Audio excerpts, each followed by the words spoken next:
अगर मैं आपसे कहूं कि इजराइल और अमेरिका ने मिलकर ईरान के अंदर वो हमला कर दिया है जिस हमले के लिए काफी समय से तैयारी हो रही थी, अरे वो तैयारी जो अभी तक तो कही जा रही थी कि कुछ हो भी रहा है कि नहीं, अब वाकई में हो चुका है। आप विश्वास नहीं मानोगे कि 30 बार अटैक हुए हैं, 3 अलग अलग जगह पर, केवल और केवल ईरान की जो राजधानी तेहरान है वहां पर अटैक हुए हैं। आप विश्वास नहीं मानोगे कि वहां के जो सुप्रीम लीडर खामेनेई हैं उनको कहां छुपा कर रख दिया गया है ईरान के ही माध्यम से, इसका भी पता नहीं है। आज मैं आपको पूरी की पूरी सच्चाई दिखाने वाला हूं कि अटैक कैसे हुआ था, कितने अटैक हुए, अब क्या होगा, ईरान के अंदर अभी लाइव क्या हो रहा है वो दिखाने वाला हूं। यार देख सकते हो कि ये जो तेहरान राजधानी है ईरान की, वहां पर ये अटैक हुआ है और अटैक आज ही हुआ है, सैटरडे को, शनिवार को। सवाल ये उठता है कि आखिरकार ये अटैक हुआ क्यों। सवाल ये उठता है कि आखिरकार क्या ईरान ने भी कुछ जवाबी हमले किए हैं क्या। अब देखिए ये होगा महायुद्ध। आप विश्वास नहीं मान रहे कि युद्ध कहां तक जा सकता है। देखो अगर युद्ध का ऐलान करना है ना तो किसी भी देश की उसकी कैपिटल पर आप कर दीजिए, आप जान जाइए ऐलान कर दियो कि युद्ध होना चालू हो गया है। ईरान के अंदर टोटल 30 अटैक हुए हैं जब ये वीडियो रिकॉर्ड हो रही है, और तेहरान के अंदर 3 अलग अलग जगह पर। और ऐसा बताया जा रहा है कि ये अटैक कोई और नहीं बल्कि इजराइल ने और अमेरिका यानी कि यूएस ने मिलकर कराया है। और इतना तगड़ा अटैक था कि ईरान समझ ही नहीं पाया कि भाई साहब आए और गए, और 30 अलग अलग जगह पर अटैक हो गए, ईरान समझ ही नहीं पाया। और फिर उसके बाद ट्रंप आता है, वो काफ़ी सारी चीज़ें अनाउंस करता है, इजराइल से भी काफ़ी सारी चीज़ें निकल कर आती हैं, और तब पता चलता है कि हाँ भाई साहब ये बात सत्य थी। और जो ईरान की राजधानी है उसी के ही तेहरान में इतने बड़े बड़े अटैक होते हैं। कहाँ खैमनेई अभी छुप कर बैठे कुछ नहीं पता, खैमनेई के ऑफिस पर भी हमला होता है, ट्रंप आकर बोलता है। लेकिन सवाल ये उठता है ना कि आखिरकार ईरान के ऊपर लोग अटैक कर क्यों रहे हैं। ईरान ने ऐसा क्या ही कर दिया, क्या किसी का उखाड़ा है कुछ, क्या किसी का बिगाड़ा है? नहीं यार देखो, किसी का कुछ बिगाड़ा नहीं है। ईरान ने एक चीज अनाउंस किया था कि वो कह रहा था कि मैं भी न्यूक्लियर बम बनाऊंगा। अब ये न्यूक्लियर बम बनाने से अमेरिका और इजराइल काफी ज्यादा चिढ़े हुए थे। वो कह रहे थे कि तुम न्यूक्लियर बम नहीं बनाओगे। दुनिया के अंदर कुछ ही ऐसे देश हैं जिसके पास न्यूक्लियर बम है, जैसे भारत, पाकिस्तान, चीन, रूस, अमेरिका, इजराइल और बाकी कुछ अन्य देश हैं। 9-10 देशों के पास टोटल ये न्यूक्लियर बम है। सबसे ज्यादा रूस अमेरिका के पास है, भारत के पास भी 180 है और पाकिस्तान के पास 170 न्यूक्लियर बम है। अब इस न्यूक्लियर बम को बनाने के लिए काफी ज्यादा पैसे खर्च होते हैं। अगर ये न्यूक्लियर बम बना लेता आपका ईरान तो क्या होता, अब इसके बारे में चर्चा करेंगे। और इसके न्यूक्लियर बम बनाने से क्यों चिढ़ रहा था इजराइल और अमेरिका? सबसे ज्यादा कोई और नहीं बल्कि यही 2 देश चिढ़ रहे थे, अमेरिका यानी कि यूएस और इजराइल। क्यों चिढ़ रहे थे इसके बारे में चर्चा करते हैं, लेकिन उससे पहले ये समझते हैं कि आखिरकार जो ट्रंप है उसने कौन सी शर्तें रखी थी, जो शर्त ईरान माना नहीं जिसकी वजह से अटैक कर दिया गया। तो टोटल 3 शर्तें रखा था। 3 शर्तें कौन कौन सी रखा था? एक शर्त यह रखा था कि जो ईरान, सुनो, जो तुम अपने देश के अंदर यूरेनियम का एनरिचमेंट कर रहे हो ना, उसे रोक दो। अब सवाल उठता है ना कि आखिरकार ये यूरेनियम एनरिचमेंट होता क्या है? असल में देखो यार, दुनिया में ना 2 प्रकार के यूरेनियम पाए जाते हैं। जैसे कि एक होता है यूरेनियम 238 और एक होता है यूरेनियम 235। अब दुनिया के अंदर जो ये 2 प्रकार के यूरेनियम पाए जाते हैं, इसे आइसोटोप भी कहा जाता है यूरेनियम का, मतलब दोनों भाई भाई हैं लेकिन है यूरेनियम ही। अब यहाँ पर जो 238 वाला है ये दुनिया के अंदर 99% से भी ज्यादा पाया जाता है, और ये जो यूरेनियम 235 है ये 0.3%, 0.07% कुछ इतना ही पाया जाता है। एटम बम बनाने के लिए ये कम वाला ही इस्तेमाल होता है, 235 वाला। अब जब भी आप यूरेनियम कहीं खोद खाद के निकालोगे तो वो यूरेनियम ना, ये दोनों आपस में मिले हुए रहेंगे। आपको वही यूरेनियम ना 235 वाला छांट कर इससे अलग करना पड़ता है। 238 वाले से 235 को छांट कर अलग करना पड़ता है। अरे जैसे सरसों और गेहूं एक में मिला दो, उसके बाद आपको सरसों अलग करनी है, गेहूं अलग करना है। सरसों बहुत छोटा छोटा होता है, मान लो वो 235 वाला है, गेहूं थोड़ा मोटा मोटा वो मान लो 238 वाला है। तो मान लेते हैं 1000 गेहूं है, उसमें से 2-4 ठो सरसों है।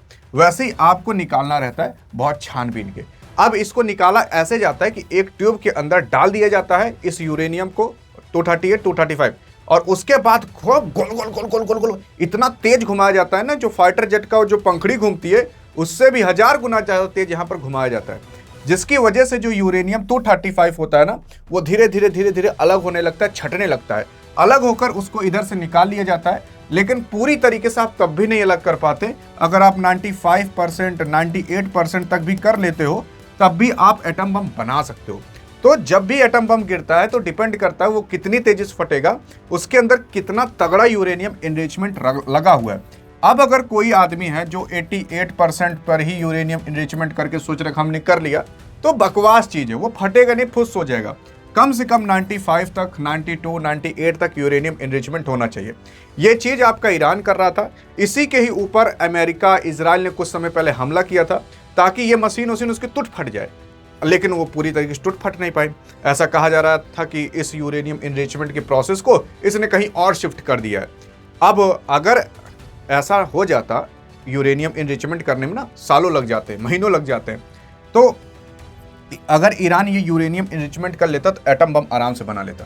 इसी वजह से आपका जो अमेरिका है, जो इजराइल है, उसने इसके ऊपर अटैक करना चालू किया ताकि वो लोग ये प्रोसेस करना रोक दे। तो पहली कंडीशन ये थी कि इस प्रोसेस को रोको, अमेरिका के द्वारा कहा गया, तब हम तुम्हारे ऊपर अटैक नहीं करेंगे। दूसरी प्रोसेस ये थी कि जो तुमने यूरेनियम एनरिचमेंट थोड़ा बहुत कर भी लिया ना, उसे ले जाकर नष्ट कर दो।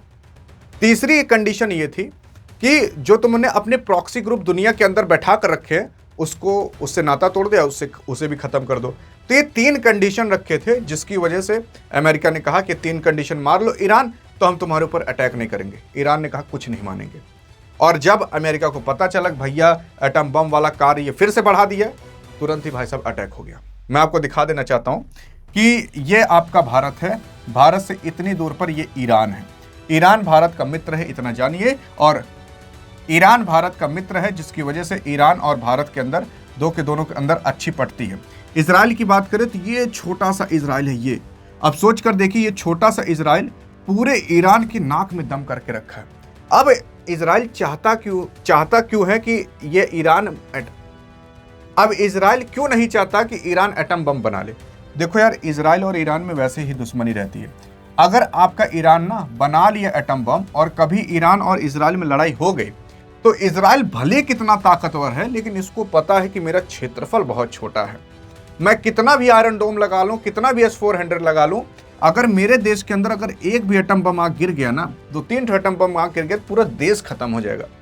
इतना छोटा सा आपका इजराइल है, जिसकी वजह से कहा जा रहा है कि इजराइल भैया ईरान को कभी एटम बम बनाने नहीं देगा। और इजराइल ले रहा है यहाँ पर यूएस की सहायता, और यूएस भी इसकी मदद कर रहा है। इसलिए कर रहा है क्योंकि जो यूएस है उसके अंडर में सब दब कर रहते हैं, जिसके पास तेल ओल है, जैसे सऊदी अरब, कतर, यूएई, ओमान, यमन, ये सब ना दब कर रहते हैं यूएस के अंदर कि भैया जी हुजूर जो कहोगे मानेंगे। ईरान दब कर नहीं रहता था, इसी वजह से यूएस ईरान से चिढ़ता था। अब इधर इजराइल भी चिढ़ता है कि भैया अगर एटम बम बना लिए तो कब हमारे ऊपर गिरा देगा, हम खत्म हो जाएंगे, क्योंकि इन दोनों के बीच दुश्मनी रहती है। इस वजह से इजराइल इनको एटम बम बनाने नहीं दे रहा था, और ये बना रहे थे जबरदस्ती। तो इजराइल ने कहा देखो तुम भी जलते हो ईरान से, इजराइल भी जलता है ईरान से, तो ये दोनों मिलकर इस पर अटैक कर दिए ताकि एटम बम ना बन पाए।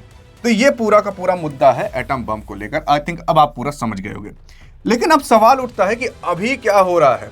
तो अभी क्या हो रहा है, तो मैं आपको अभी दिखा देता हूं कि लाइव क्या हो रहा है। देखने की अगर आप यहां पर कोशिश करेंगे ना, तो ये देख सकते हो कि यहां पर यूएस और इजराइल जो है उन्होंने अटैक कर दिया है, और ये ट्रंप ने आकर खुद अनाउंस किया है कि भाई साहब मेजर ऑपरेशन हुआ है। और उसी के साथ साथ अगर आप देखने की कोशिश करेंगे तो यहाँ पर और भी कुछ न्यूज़ निकल कर आई है, जहाँ पर ये कहा जा रहा है कि भैया जो यूएस है और जो इजराइल है उसने अटैक तो किया है, और काफ़ी बड़ा अटैक किया है, और काफ़ी बड़ा ऑपरेशन किया है। यहाँ पर ईरान के अंदर देखोगे 5 सिटीज़ के अंदर लगभग अटैक किया गया है।